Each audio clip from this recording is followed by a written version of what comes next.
Erwin, muchas gracias por asistir al programa Reto Siglo XXI.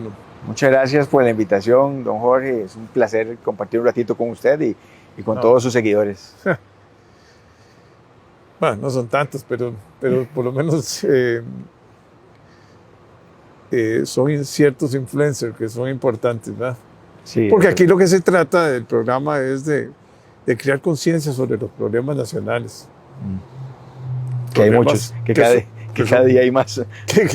Todos los días cambia la agenda y se amplía o mejora. Ahora conversaba sobre educación, pero bueno, es importante que hablemos de energía. Uno de los temas que usted estuvo analizando en el Congreso y llevando propuestas. Algunas no prosperaron, pero usted analizó mucho la situación energética, ¿verdad? En cuenta promocionaba el hidrógeno verde, ¿verdad?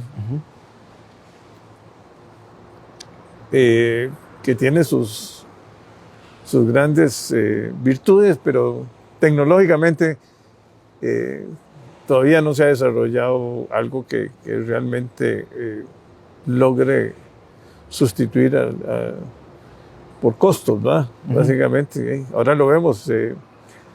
Imagínense que Alemania es un gran consumidor de gas y de petróleo, y teniendo toda la tecnología. Dependen de Rusia. Ahora Rusia les cerró. No les ha podido cerrar porque prácticamente tendrían que paralizar toda la economía alemana. Claro. Pero gradualmente van a buscar sustitutos. Ahora, no hay que confundir la energía del transporte, ¿ya?, con la energía eléctrica, ¿va? Hay una gran... Claro. La gente cree, no, es que nosotros somos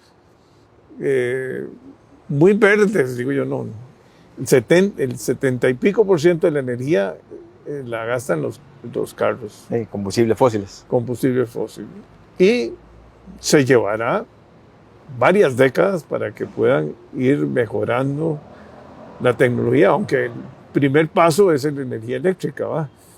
Carros de energía eléctrica. Bueno, hay que ver si las baterías y todas las otras cosas se cumplen, ¿verdad? Todavía los costos son altos, aunque no hay impuestos, ¿verdad? Ni pagan marchamos los carros, ¿verdad? Pero sí, son precios altos, pues, porque es una tecnología que apenas se está iniciando, ¿verdad? Y todavía, aunque están creciendo todas las compañías grandes, ¿verdad?, como la Volvo, y los chinos están produciendo muchos carros, ¿verdad? Y el problema, lógicamente, de la contaminación del medio ambiente, que es muy importante, cambio climático.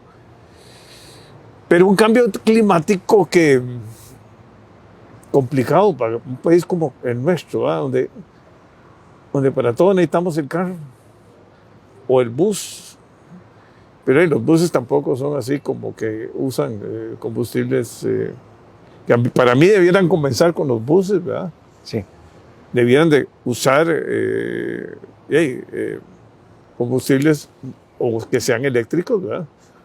O el metro, que es la posibilidad del metro, que yo sigo pensando que es o el tranvía, digamos, que es una buena salida a corto plazo para el problema de movilidad.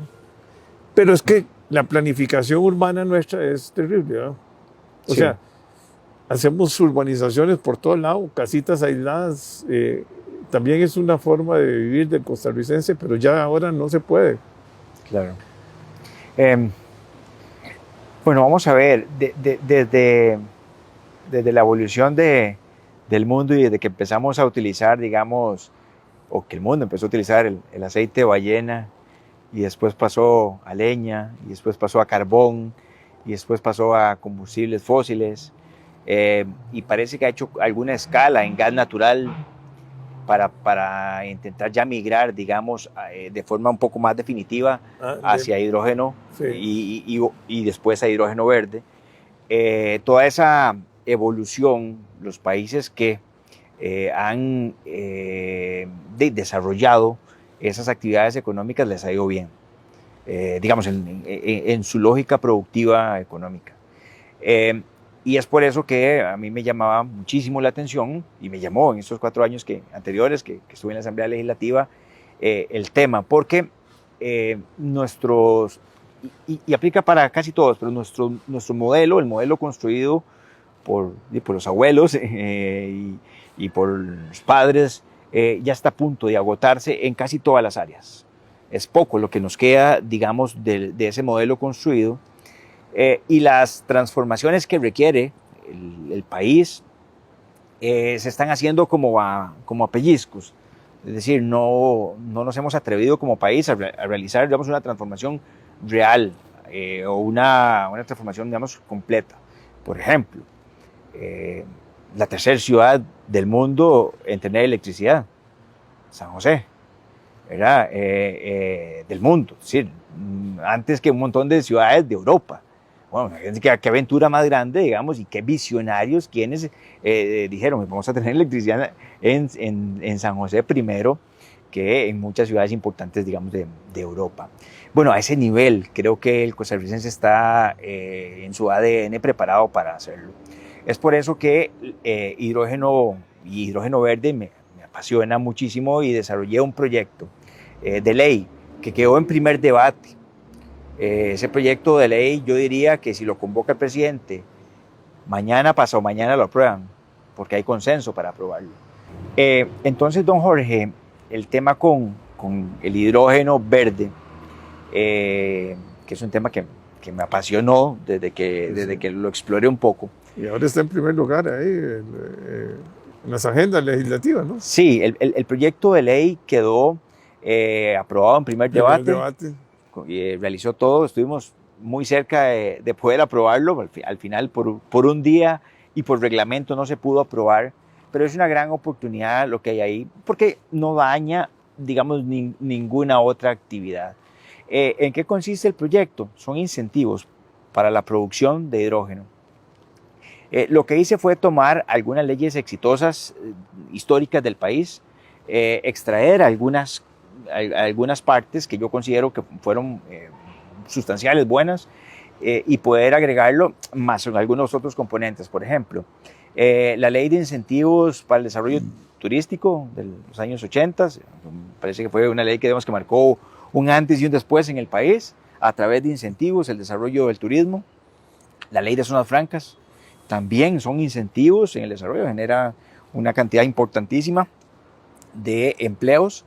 Y entonces en ese proyecto establecimos incentivos fiscales, fiscales tributarios, ambientales, migratorios, y le hacemos una invitación a los posibles productores de hidrógeno del mundo. E inversionistas. Sí, inversionistas. Bueno, aquí está Costa Rica, tenemos algunas ventajas que construyeron de nuestros abuelos y padres, con una matriz energética renovable, casi 99.8, cosas digamos, impresionantes para un país en la parte eléctrica, y entonces contamos además con una posición geográfica muy interesante. Podemos exportar al mercado más importante, que es Estados Unidos, claro, y a Europa también. Y a Europa también. Entonces, eso nos da, digamos, algunas posibilidades interesantes. Ahora, ciertamente, hoy día el hidrógeno no puede competir, o el hidrógeno verde no puede competir con los fósiles. Sin embargo, hay algunos aspectos interesantísimos. Por ejemplo, los compromisos ambientales internacionales, en donde países importantes se comprometen a reducir sus emisiones. Entonces, no importa comprar hidrógeno, aunque sea un poco más caro, pero están cumpliendo con el compromiso. Porque el hidrógeno es un vector que lo puedes transformar en muchísimas cosas. Lo puede transformar para poder utilizarlo en la movilidad, por ejemplo, en transporte público. Lo puede volver a hacer electricidad, lo puede hacer líquido y utilizarlo para abonos, fertilizantes, pues almacenarlo, licores, vidrios, es decir, tiene una amplia gama en donde se puede utilizar y eso permite, digamos, que el país pueda empezar a desarrollarlo. Lo otro que es importante, digamos, para mí, es que se proyecta como una fuente importante de generación de empleo. Países, digamos, contra los que podríamos competir en este tema, como Chile, Brasil, digamos, proyectan importantes cantidades de generación de empleo, y eso se va a empezar a utilizar todavía no en automóviles, pienso yo, pero sí en transporte pesado. Aviones, barcos, transporte de carga. Emiten mucho CO2. Sí. Claro, y además, por ejemplo, en el 2026, el compromiso de todas las aerolíneas de compensar o de bajar sus emisiones, claro. Eso es un compromiso fuertísimo, fuertísimo. Solo American Airlines me parece que tiene que compensar 40,000 toneladas. Sí, bueno, es impresionante. Sí, sí. Entonces, digamos, eso va a generar una posibilidad de reacción y de que hidrógeno pueda avanzar un poco más rápido. Yo creería que Costa Rica podría empezar con transporte pesado. Me parece que para el próximo año hay como 6 empresas del país que van a traer los primeros camiones. Lo pueden hacer, entre otras cosas, porque quieren introducir el tema, ¿verdad? Todavía no compite con el diésel, por ejemplo, de un camión, pero no, sí sería Costa Rica un referente en esta materia. En la primera parte de la evolución, que es, digamos, la generación, en donde hay incentivos. El consumo tendrá que venir en otra ley para ver cómo se incentiva el consumo. Por ejemplo, usted lo decía con mucha claridad, los carros eléctricos de hoy día, que a través del decreto y de la ley que se aprobó... Pero hay incentivos, ¿verdad? Tienen incentivos, clarísimos. No pagas marchamo, los impuestos técnicamente. No paga IVA. No se paga el IVA. Escalonado también. O sea, la tendencia mundial es que después de los derivados del petróleo, que no van a desaparecer, van a quedarse, pero con una menor, digamos, participación en el mercado. Y cada vez se tendrán que usar con mayores aditivos y todo para reducir las emisiones. Ahí viene la electricidad, ¿verdad? Creciendo, ¿verdad? Sí. Y vienen sistemas para producir electricidad a menor costo. Sí. Y que digamos que sería uno de los retos que tenemos nosotros como país. Producimos, sí, electricidad renovable, pero a un costo muy alto. Muy alto. Todavía el ICE no es competitivo. No. O sea, todavía llenar el tanque de la carga eléctrica, aunque tenemos una capacidad grande, porque tenemos unas instalaciones fuertes para producir más energía. ¿Va? Sin duda. Y tenemos la luz, tenemos el sol, digamos, el sol. Que da, es decir, tal vez, digamos, vamos a suponer que en Poás de Alajuela, que sería uno de los lugares donde menos luz del sol, digamos, recibe, aún así es mayor que cualquier parte de Alemania.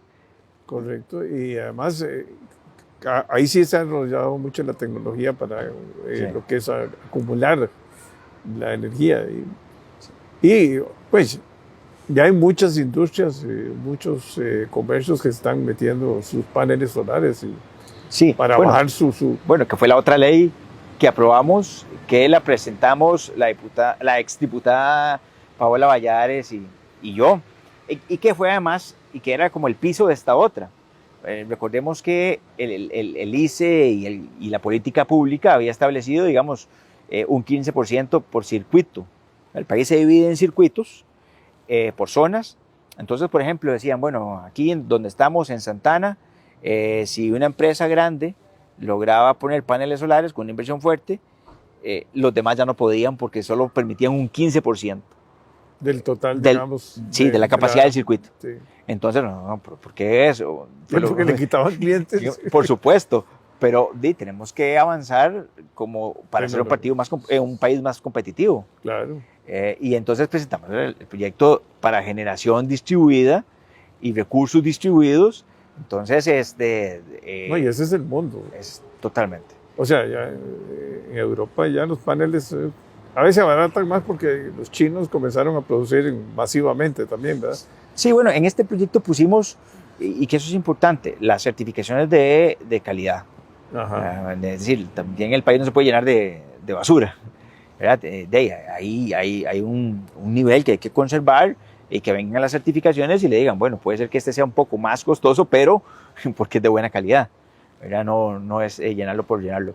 Bueno, en esa misma forma en el que aceleradamente ha evolucionado la tecnología en tema de paneles solares o energía fotovoltaica, también va evolucionando la tecnología para la producción de hidrógeno verde. Por ejemplo, estaba viendo una nota muy reciente, hace 15 días, de un electrolizador que ya podría competir casi con los fósiles. Y parece mentira, pero la guerra de Rusia y Ucrania Adelantó. está acelerando, igual que la pandemia. Es una pandemia muy triste, pero a todos los europeos le está moviendo Claro. acelerar la tecnología, porque no hay... Yo creo que aquí lo que más importa es que el transporte público a corto plazo se electrifique y buscar como una... Bueno, y mejor planificación urbana, porque ese es otro, ¿verdad? O sea, nosotros estamos... Sí. Con esta forma en que hacemos ciudades aquí, donde nos vamos a... Y también el problema del diseño vial, que cada vez está más destrozado. Ahora con este invierno ya ni quiero ver qué va a pasar, ¿verdad? Sí, y los intentos en esa materia, digamos, de política pública no solo son escasos, sino que además son incompletos. Porque parten de que el país no tiene un desorden. Entonces se quiere ordenar sin valorar el desorden existente. Entonces, el otro día estábamos viendo una ley ¿verdad? En el periodo anterior, una ley que hablaba de, por ejemplo, las construcciones y las distancias de las construcciones de ríos, quebradas y acequias. Sí. Yo les decía, ustedes pueden darme el nombre de un cantón que no hayan casas construidas en esas pegadas a... Entonces ustedes quieren hacer legislación sin entender el problema que tenemos. Así no se resuelven las cosas, es imposible resolverlo. Bueno, les puse un ejemplo. Aquí donde estamos, el edificio nuevo de la Asamblea Legislativa tiene una naciente. Que obviamente, o sea que no debía existir. No debía existir ahí. Una naciente identificada, que ahí la borraron del mapa, pero ahí están los reportes que yo tengo. Entonces yo les dije, no podemos pretender plantear política pública sin reconocer la problemática existente. No, y yo creo que la verticalización de las ciudades es una necesidad. O sea, nosotros no podemos... Ya la GAM se hizo corta. O sea, no puede ser que alguien viva en Desamparados y tenga que ir a trabajar al Coyol. Y se gasta una cantidad importante de sus recursos en el transporte público, ¿verdad? Así es. Y ahí, entonces, ya eso en la economía familiar es terrible, ¿verdad? Sí. Más en esta situación tan grave, ¿verdad? Sí, hay que masivizar, hacer masivo la opción de movilidad. Pero con sistemas de transporte que no consuman. Sí, yo creería que... si seguimos con los mismos buses y no los metemos en, no sé, en gas ese modelo, bueno, y eso electricidad. Es un reto grande, don Jorge. El transporte público tiene hoy día una crisis grande. Yo me reuní con ellos, les intenté aportar con algunos proyectos de ley que quedaron presentados, pero fíjese usted, don Jorge, que para el 2024 el 87% de los taxis cumplen su periodo, digamos, de autorización para ejercer ese servicio. Para poder renovarlo, tienen que cambiar la flota, es decir, el modelo de los taxis. Y tienen que estar al día con todos los requerimientos, es decir, tienen que estar al día con la caja. Y si usted hace un análisis de cuántos están al día con la caja, Es muy poco, sí. Muy pocos. Hay como un 6%, digamos. Pues la caja lo que hace con esas cargas tan altas es generar informalidad. Totalmente, totalmente de acuerdo. Entonces, bueno, ahí va a haber en el 2024 un colapso. No, además, ¿de dónde van a agarrar recursos, verdad? Sí, ¿Quién los va a financiar? Bueno, por supuesto. Y están produciendo. Yo el otro día, porque me gusta a veces conversar con las personas, entonces, me subí a un taxi y le digo, bueno, ¿este taxi es tuyo? No, soy chofer. Bueno, ¿y cómo te va? Mira, hago promedio 8,000, 9,000 pesos por día, digamos, libres. Hacen 30, 40,000, entonces le dan 10,000 al dueño, le ponen combustible, pero ya subió el combustible, entonces si antes le ponían 10,000, ahora tengo que ponerle casi 13, 14, eso me reduce la ganancia. Es decir, lo que quiero decirles es que hay gente que está con las uñas sobreviviendo, y que no le está generando, digamos, un salario mínimo siquiera. Y entonces decirles, bueno, aparte de esa situación, ahora tienen que ir a comprar un carro nuevo. Con tecnologías sí, claro, modernas y con... Eso va a ser un tema. Y está para este gobierno. Toda la flota nuestra de carros es una flota vieja. Tiene un promedio de 6, 7, 8 años, ¿verdad? Sí. Ya no son esa tecnología moderna donde es bajo consumo de combustible, ¿verdad? Porque es... Sí, bueno, nuestra factura petrolera anda como entre 1.600 y hoy día, digamos, casi 2,000 millones de dólares anuales. Eso es muchísimo, ¿verdad? Eso es demasiado. Sí. Eso es con el aumento de pasar de... Bueno, estábamos...